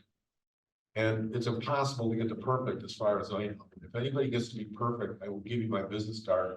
I'd love to talk with you at considerable length to find out what perfection looks like here on planet Earth. Okay. Here's some ideas. First, we got to touch people's hearts. When people's hearts are closed, their mind cannot hear what you're saying. If they are angry or frightened or fearful, they're not likely to hear what you have to say. And so if you start just with the facts right off the bat, and you haven't been able to assess how open are they and receptive to what you want to say, it will work well. Why do some people, why are they more susceptible to disinformation? And who should we focus our energy on? There's a lot of people. Don't focus on the people who know they're lying, wasted time. And then how to be a trusted source. And then some suggested do's and don'ts. And I'm going to whip through these fairly quickly. Then we're going to go back into small groups, talk about what any of these ideas hopefully will prove to be useful. And then we'll report back out so that we have a collective sense of what have we learned. Make sense? Okay, so we'll do this quickly. Maya Angelou, what a brilliant, brilliant woman. She said, people don't always remember what you say or even what you do, but they always remember how you make them feel. So if the goal of every interaction is to have that person feel like you're a genuine, sincere human being. You're authentic and you care about them. You are laying the foundation to help move them over time. If the first one out of the block or a series, 1, 2, 3, they don't get that sense from you, you've probably lost them. Okay. So what's the goal when you're trying to slowly move in on somebody and perhaps help them figure out a way to shape or look at things differently and maybe move their perspective? What are we trying to do? I'm not here to win an argument. I'm trying to build trust and find common ground. Okay? And to do so, we got to be empathetic, respectful, kind, skilled, listening, persistent, and strategic truth tellers. And we already mentioned a bunch of those. Okay? So you've already got a whole bunch of knowledge to work from. Always start by listening, acknowledge their concerns, avoid trying to tell them they're just wrong. I'm sorry, you're wrong. Well, there's a conversation stopper and an argument starter. Okay? Try and find a way to offer a different way of explaining the situation and adding additional information of the felt, found, feel. I thought about that, but then I've also thought about this, and as a result, I shifted over to this. Have you ever thought about this perspective? After you established some kind of solid common ground with them. So why are some people more susceptible than others? Well, life is pretty chaotic in the United States right now, and for a lot of people, not only is the larger political frame and economy chaotic, but their personal lives are chaotic, or their family lives are chaotic, or their communities are chaotic. And so when that happens, a lot of people want simple explanations that they can just grab onto and kind of go, well, this is really hard, but at least I believe this, and I'm going to cling to this like I'm a shipwrecked sailor in 30-foot waves. Even if it may not make a lot of sense in some ways, I feel secure and safe. And what people believe and who they think they are isn't just driven by money. There's also a sense of where do I fit into the economy and where do I fit into the society, country? Do I feel like I'm a respected person in my community? Do I feel like my community is respected in my state and nation? And if I don't, or if we don't, whoever we is, we are more susceptible to disinformation of somebody saying you are somebody, and it's those people who are making you feel like crap or disrespected. Am I making sense here? Yes. They talk about the flyover states. You fly from Seattle to New York, and there's a whole bunch of flyover states, and those people are a bunch of dodos. There's arrogance on the West Coast that a lot of people have. Way back. They're going, okay, well, we'll join the other team. Bad idea. In 1960, Lyndon Johnson was running for president. He was a senator from Texas. He'd been a school teacher with Hispanic kids in a very poor part of South Texas. And they're driving through Tennessee, and there's all these Confederate flags. Okay? And Bill Moyers, who is his young press secretary, asked him, why are there so many Confederate flags here? The Civil War was over 85 years ago. Okay? And here's what Johnson said. You convince the lowest white man that he's better than the best colored man, he won't notice you're picking his pocket. Hell, give him somebody to look down on and he'll empty his pockets for you. You're a yup over there, I don't feel respected. I don't feel like anybody cares about me. Thank God I got somebody to look my nose down. And who I'm looking down my nose on can be LGBTQ, it could be trans, it could be immigrants, it could be Latinos, Hispanics, it could be Black folk, it could be women, it could be, and at least I'm better than them. Okay? Rather than going, what do I have in common with all these different people? Yes. Mark, I bet that picture's not from 1960 either. I bet that's from somewhere recent. Yes. I couldn't find a 1960s picture. Yeah, this is I think this was the Capitol in 2001, so excellent point. Yes, this is still going on. I'm saying it's been going on for a long time and it's still rearing its ugly head today and going, the Civil War was now over 158 years ago. And what are we waving this thing around for? Because I don't feel respected and I feel better than these people, whoever these people are. But then a lot of people feel isolated. They don't have a lot of friends, their community is unstable, their family may be unstable.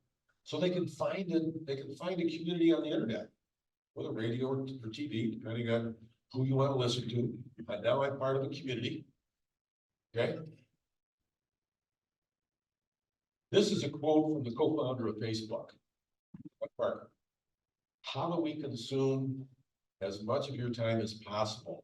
We're exploiting the vulnerability in human psychology. You know that there are two things that they developed that has made them billions of dollars. One is the like function. Here you are for the last 6 months. Nobody has said anything positive to you at all. You got a low-paid job. You're treated like crap. You're living in a tough situation. You're just, you know, like life is not good. You go up on Facebook and fire something out and 50 people will like you in an hour. That's more positive strokes about who you are than you got in the last 6 months. You think that's not addictive? Well, if that's in part how your life feels, well, then you're gonna want to fire another one out there. And then now you got 100. And the other is, maybe these people want to be friends with you. And then all of a sudden, you may not have many face-to-face friends in life, but now you can have 1,000 friends on Facebook, and you keep hitting that button and keep hitting that button, and you know, you can make your racist cracks or say something negative about trans people or whatever, and all of a sudden you got a whole bunch of people giving you strokes and like, I feel good, I had a good day. I had 350 people like me. Yes. Oh, yeah, yes, yes. I'm quoting Parker, but yes, okay. I'm not an expert in social media, okay, so the next couple of slides are in part driven by what people from workshops have told me. You need to sharpen up, guy. Okay, that's fine, that's fine.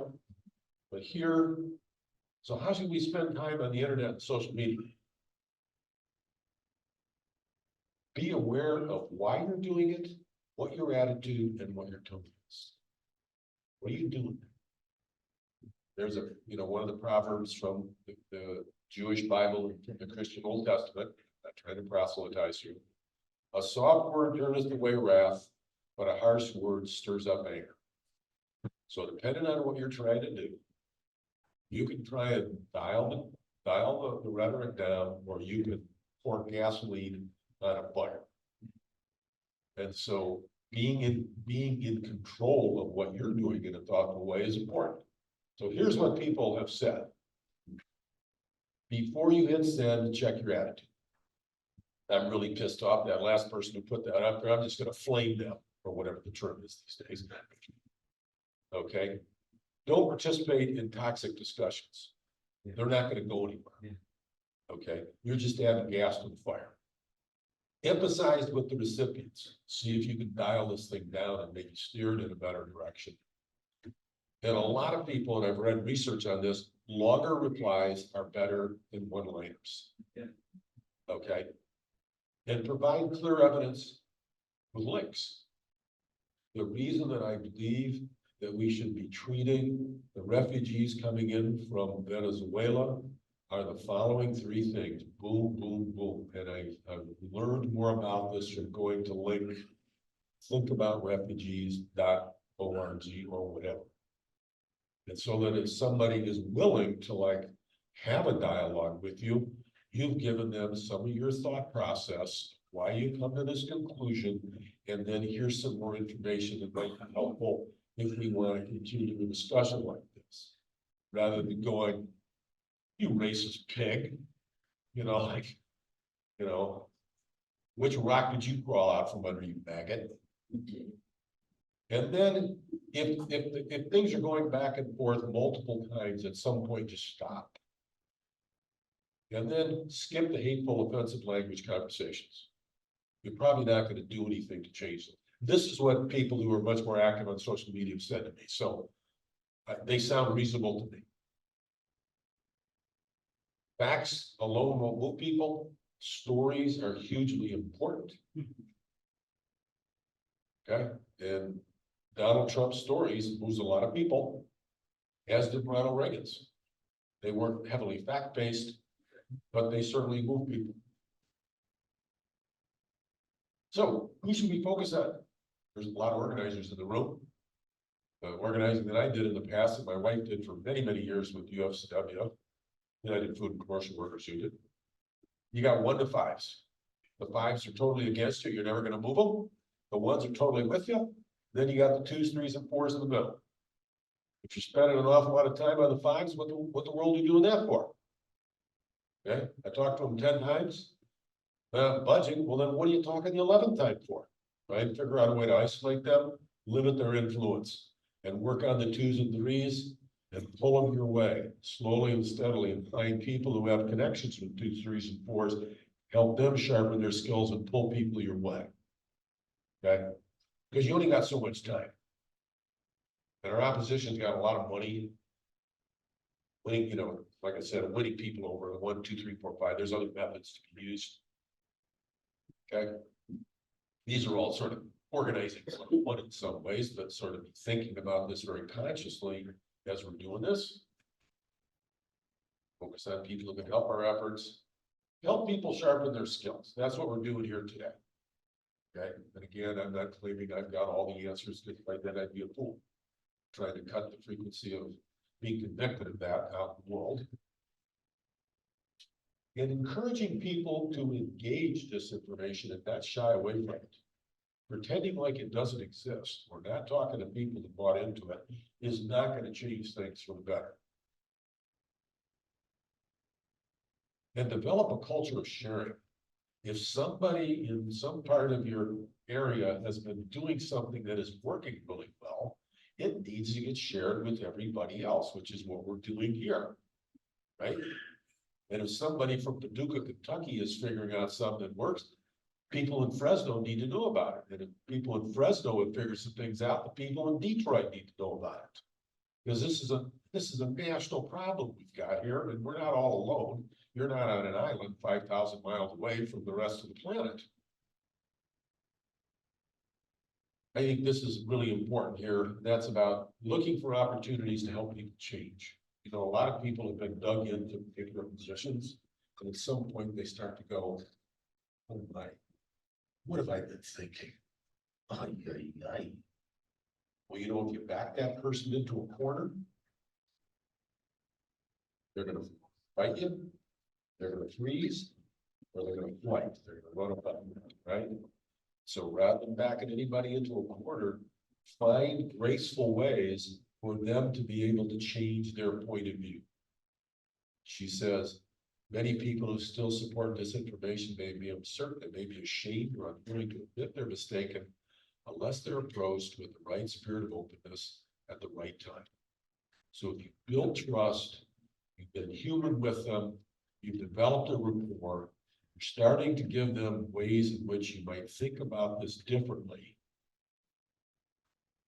At some point they may go, whoa, I bought into a load of baloney for a long time, and it's time to leave it at the dumpster and go on to some other way. Am I making sense here? Yeah. And I think that probably everybody in the room at some point in our life have had a moment where we went, what in the world was I thinking? Right? You know, I've got more than my share, okay? But part of being mature is to go, ay, ay, ay. I gotta raise my hand and go, I got it wrong. But if somebody's beating the verbal bejeebers out of me, old school term here, okay, it's really hard for me to like do that. But if somebody's being kind to me, they can go, well, that must be pretty hard, like, own up to that. Yeah, it really is. I'm really kind of embarrassed about it, but because once upon a time when I was a kid, I was a flaming homophobe. Because I was told that gays and lesbians were child molesters. This is what I grew up with. And then I go to college and I meet a bunch of gays and lesbians, and they turn out like, well, they're okay. And then by the end of my twenties, I'm out doorbelling in support of gay rights in Seattle for non-discrimination in housing and employment. That was an 11-year journey. If you met me when I was 18, you'd think, what a bigot this guy is. And when you meet me when I'm 29, going, right on, King, you're out helping us trying to win our rights. And I look back on that and go, I said some nasty things when I was young. I didn't beat anybody up. But I'll own that I was ignorant and I was bigoted. And I changed. You know, and I look at that and go, well, if I can change, maybe a lot of other people can like get off of where they're stuck. And being able to share those stories. I used to be embarrassed at all of this, and now it's like, well, hey, this is part of who I am. I didn't ask to be bigoted. I was poisoned by it against my will. And now I'm different than I was. I still have some of that inside of me because I can't burn it out of my brain. Okay, but it's there. The question is, how do I act in the world? So why should people trust you? We work together, you listen, you're respectful. You already mentioned a bunch of these. And you're a source of good information. Okay, getting to the question of why do you think you know what you're talking about? Rather than just assuming that you know what you're talking about, or I know what you're talking about. Well, at least my stuff's split. So you can try to pick them apart, but I didn't just make it up out of thin air. You use multiple sources. Are your sources documented? You know, like, do they have URL that you can actually click on something, pull it up and go, oh, that's why they say that 42% of Americans think that the moon is made out of green cheese, because there's been national studies done or whatever. And you have materials that can be shared. And this is really for organizations to help people go, well, if we're trying to talk to people about immigrant rights, do we have some simple fact sheets that we can all use that have got some, you know, sources to them? So we can learn about it and, you know, be working off a fact-based reality. So here's some do's and don'ts.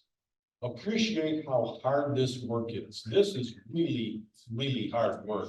If this was easy work, we would have already figured it out. I would not be here today and you wouldn't be here in this workshop, right? So the fact that we're doing this workshop is an acknowledgement about how hard this is. And it's unfortunate there's not more people here, but you know, here we are, got who we got. But hopefully these ideas will be shared, you know, far and wide in the area. So, and really to sort of honor each other and support each other about this is tough.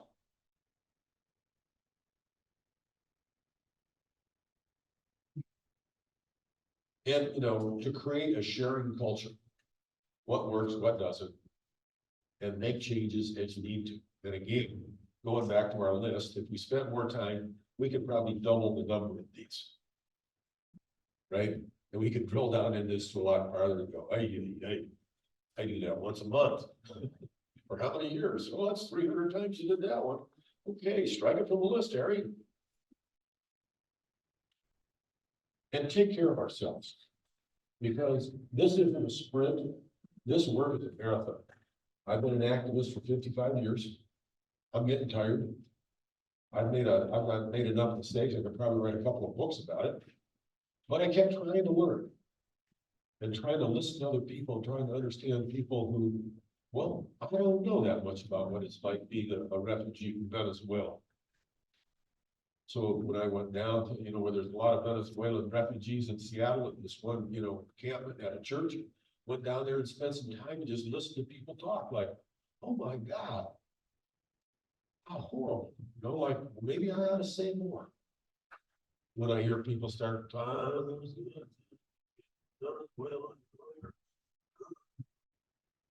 they're just like those other people from, and I have a courage to sort of stand up and go, hey, here's a different way of looking at this. Here's what I've learned. Okay. And, you know, to be gentle, use that Tai Chi, not the karate of you pick it. You know, I'm tired of listening to people like you that trash talk about, they don't look exactly like you, there must be something wrong with them. Remember, changing hearts takes time. Facts won't do it alone. You gotta be persistent and strategic and build your trusted sources. I'm repeating some of these, but I think they're repeating. And I think it's critical to remember we can win this long struggle. We can win people back. If we don't believe this, why would we even try? Right, so we have to support each other and encourage each other to keep at it, no matter how frustrating or how difficult it may be. Am I making sense with these thoughts and comments? Are you finding them useful? Okay, good. Some don'ts, we've already talked about this. I really miss the opportunity to yell at people and tell them they're stupid, ignorant, they're a bigot. I mean, how, you know, like when I'm frustrated some days, I just want to get on, you know, something, go, you're a moron. If your IQ dropped 5 more points, we'd have to water you. Come on, you're supposed to laugh at that one, but it clearly didn't work as a joke. Okay. And again, not trying to win the argument, trying to touch your heart and see if over time, maybe your heart and your mind will shift. And for those of us who are used to working with the facts first, it's a learning curve to kind of go, wait, I gotta touch your heart first before I start bringing on my, you know, what about this, what about that, so on and so forth.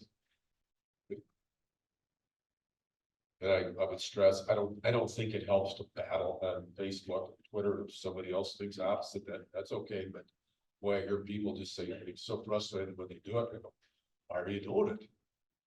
Because it really made me mad. So let's go back into our groups and spend a few minutes. I just shared a whole bunch of ideas. And why don't you list 3 ideas that I talked about that you think would be helpful in improving how you do your work. And of course, if you can't come up with 3 ideas, then I think I'm gonna plug, and they may not give me a ride back to the airport. So please come up with 3 ideas. Thank you.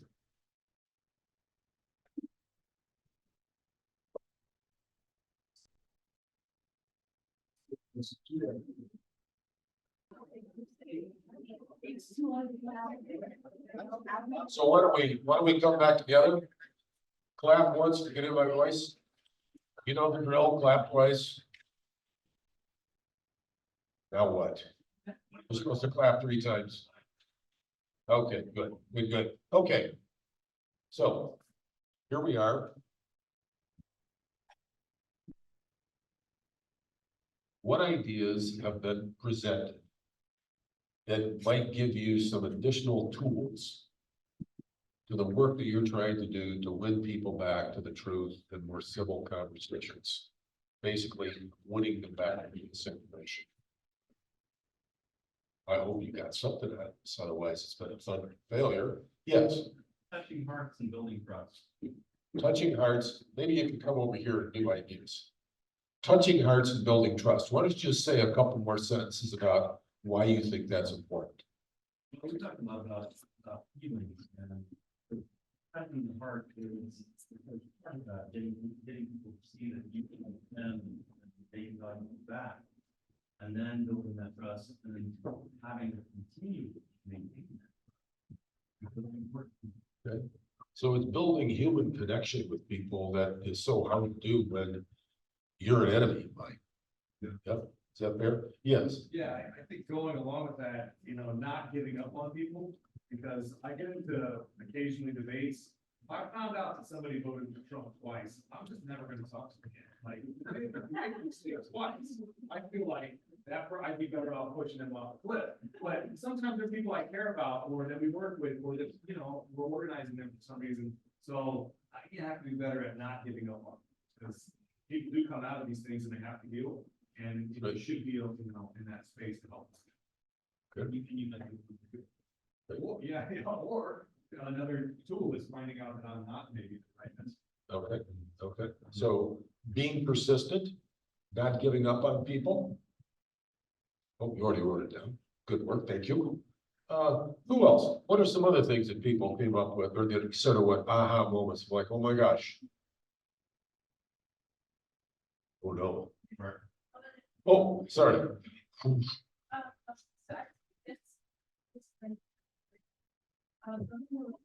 Connection on, seeing eye to eye with them, and then later sort of, just being polite and, respectful of what, just trying to like present what you're trying to say, and also you can like, I think one can do so by asking questions and individualizing interactions.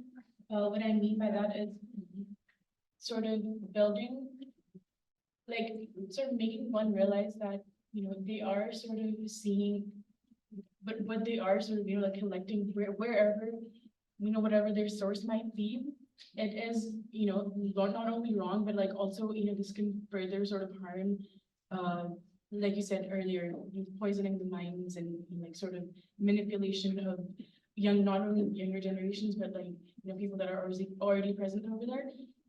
It can also, I think, another way you can,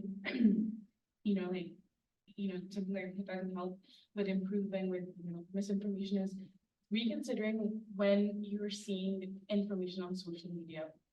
I'd say one example I would like to mention is that what is going on currently as well. Yes, I'm sorry. Yeah, so just the current situation, I would say, where I have personally encountered a lot of people who are very misinformed, and they like to stay in that bubble without having to broaden their vision. Getting on the right side of it. So helping people to sort of broaden their perspective, broaden their vision, and also help people broaden their vision, and also seeing people as individuals. Okay, is that fair? Okay, yes, thank you, yes. Yeah, I would say it's humanizing the story, the story that helps us humanize.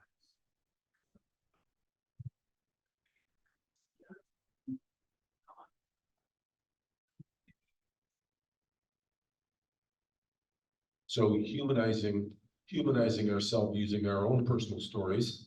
If I could suggest also, we can humanize ourselves by being vulnerable and going, once upon a time, I used to think this. And when I figured out that I was wrong, that was hard. But I sure felt better when I kind of went, huh, let me try this differently. So we can turn what looks like my perspective can turn a weakness into a strength. Right? I was wrong once upon a time, I found it out, it's hard, I grew. So using the power of one mistakes, is that fair to add? And humanizing ourselves, yes. What you said about targeting the twos and threes, where you have some potential for movement and not wasting your time having fun arguing with fives. Okay, so focusing on the twos and threes. And if I could add and emphasize it again, if you keep arguing with the fives, then you should ask, in my opinion, the question of why are you doing this? Right, and that says something about me as much as it says something about them. But now maybe it's my favorite uncle or somebody that I have a very, strong heart connection to, but for other people, it's like, there's only so many hours in the day of the week. Okay, how about over on this side of the room, what came up for you, or additional ideas?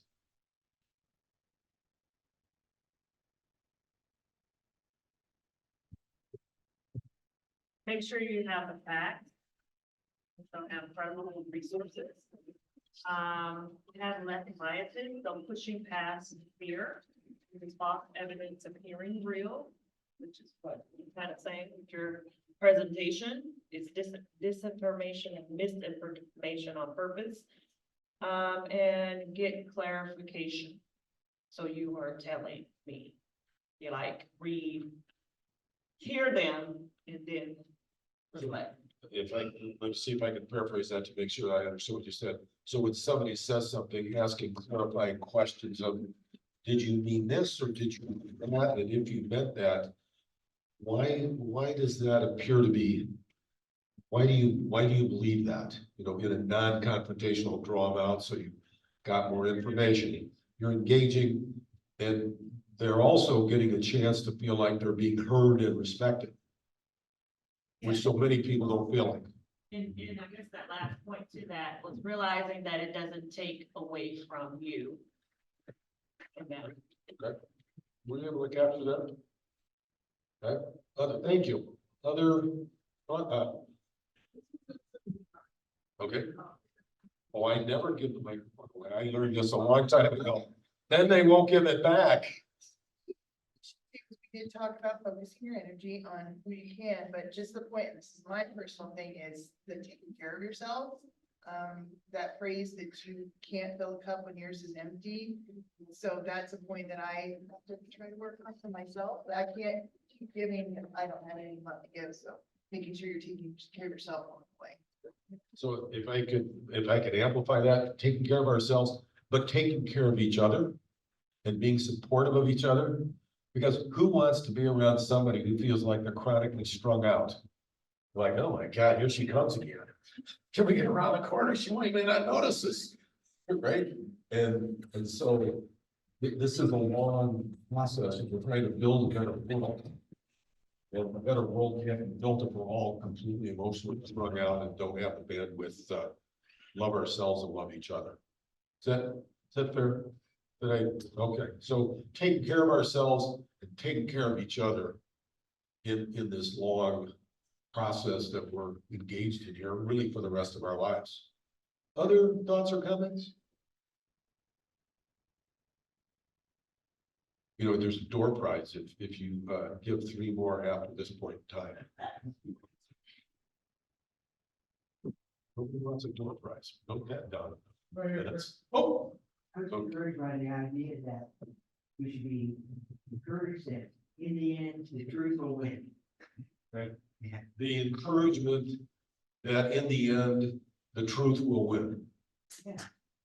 We should keep up the fight. Right. And if I could add to that, I've got 3 grandsons, 12, 6, and 4. And when I get tired of the work I'm doing, I think I try to care those young boys and all the children in the world. So it makes it hard to quit. Because I can't hope to go 4-year-old Hayes, who I love. Hayes, you know, the world is just turning into a raging shitstorm, and I'm not planning on doing anything about it. Thanks, Grandpa. I mean, you know, and it makes it real. It makes it very personal and human. Any other comments before? I got one more. Okay. So, there was a longtime leader in our community named Patsy Montgomery who ran Planned Parenthood, and she became like a regional Northern California leader for Planned Parenthood. And she told a story probably 10 years ago now. Her eldest son, who grew up in the house with her and knew all about her values, ended up being viciously anti-abortion in his early life, similar to how Mark said when he was, 18. And he would literally be one of the people standing with the signs about killing babies from the other side of the street from her clinic. And she had to just stay at it with him, right? And just love him and give him space to feel that he has his own opinion, but ultimately use the tools that we're learning here today about, bringing him back. And now he's obviously turned the corner, but it took like 8 years for him to fully turn the corner and lead back some of those things that he believed. So I think that's an interesting anecdote. Just think about, we all have friends and family. There's people at the doors, right, that we're talking to. It's a long game, and we have to believe long term, so we don't give up or stay in our shells. Thank you, thank you.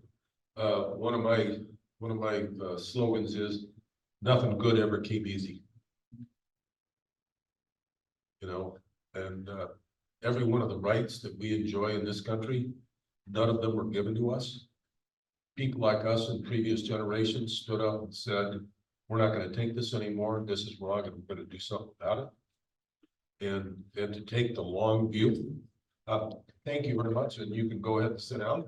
I'll summarize these, but I might have rolled there for a second on a particular point, and one of the things about being an amateur historian by avocation, not by profession, is taking the long view And when I hear people say, oh God, nothing could change, you know, it ain't it awful, and, you know, being respectful of them, I say, you know, in 1619, first African-American enslaved person was brought to Jamestown, Virginia.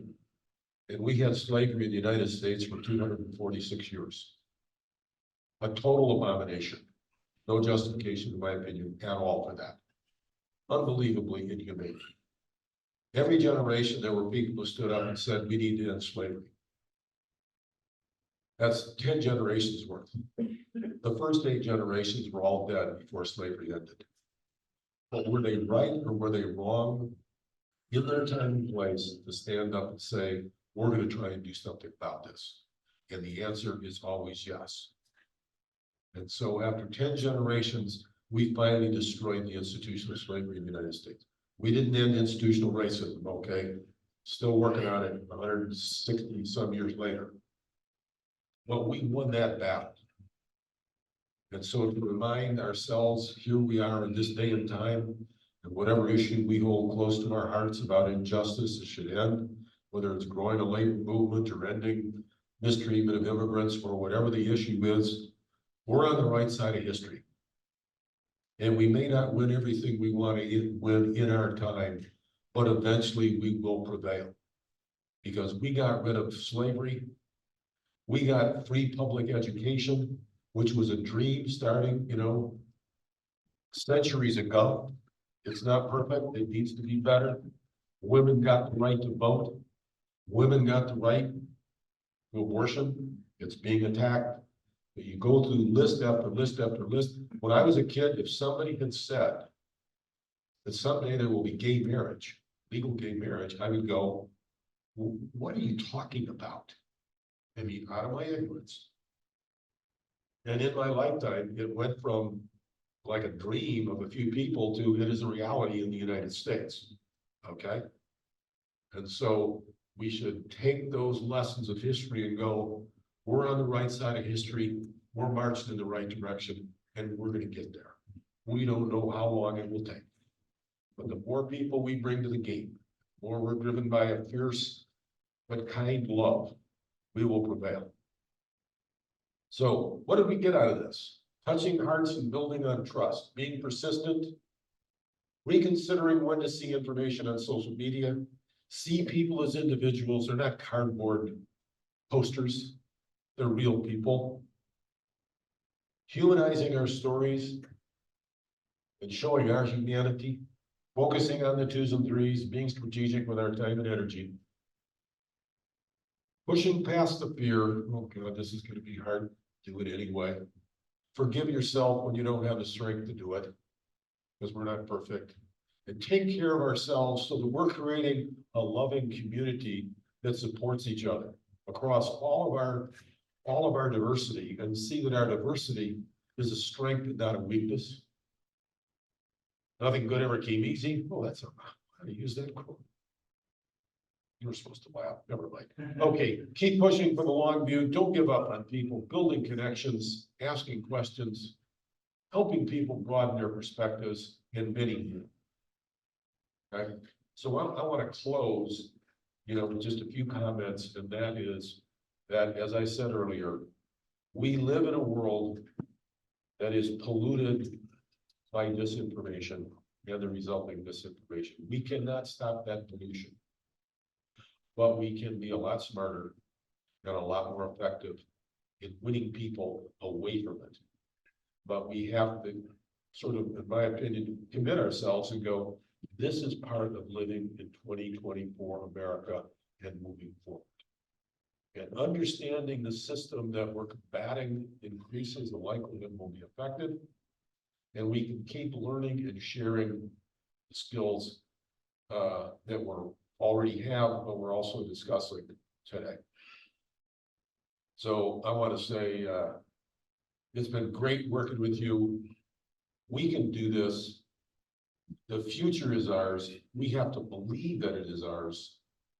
And we're only going to get there if we do it together.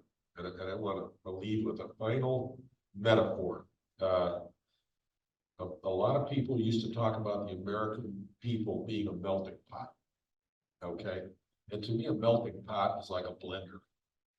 You take everybody and pour them into the blender and you hit puree. And it comes out sort of dark green or light brown, and it's kind of like this.